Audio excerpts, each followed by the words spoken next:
Hello guys, good morning সবাইকে। সকাল সকাল উঠে ব্রাশটা কমপ্লিট করে নিলাম। যেহেতু ওই বাড়িতে নেই তাই মা ডিম পাউরুটি বানিয়ে দিল, সেটা খেলাম। সত্যি মায়ের হাতে যা কিছু খাবার অসাধারণ লাগে। শুধু আমার মায়ের কথা বলছি না, প্রত্যেকটা মায়ের হাতে রান্না। তারপর আমার একটা বন্ধু ফোন করে বলল ওদের ফিশারি ছেঁচা হচ্ছে আসতে, তাই চলে আসলাম কি কি মাছ হয় সেটা দেখতে। এই সেই মাছগুলো যেগুলো ফিশারি থেকে ধরা হয়েছে।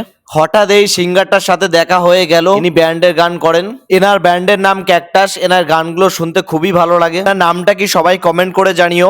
দেন আমাদের জলের ট্যাঙ্কটা পরিষ্কার করতে চলে আসলাম আমি আর আমার ভাগনা। ট্যাঙ্কটা খুলে দেখছি ট্যাঙ্কের ভিতরে প্রচুর ময়লা পড়েছে। নেই কাজ তো খইবা, যেটাই আমাদের অবস্থা মামা আর ভাগনার। ট্যাঙ্কের ভিতরে ঢুকে অনেকটা পরিষ্কার করে ফেলেছে ভাগনা, অল্প একটু বাকি আছে। বলছে মামা আমি আর পারছি না, তুমি এসো। তাই আমি ভিতরে চলে আসলাম, ট্যাঙ্ক পরিষ্কার কমপ্লিট করে নিলাম। তারপর ভাগনা সাইকেল নিয়ে পাকাও মারতে গিয়ে জলে উল্টে পড়ে গেল। এই বদমাশির জন্য ওর মার হাতেও প্রচুর মার খেলো। ভিডিওটা এই পর্যন্ত, ভালো লাগলে like, comment, share and subscribe করে দিও।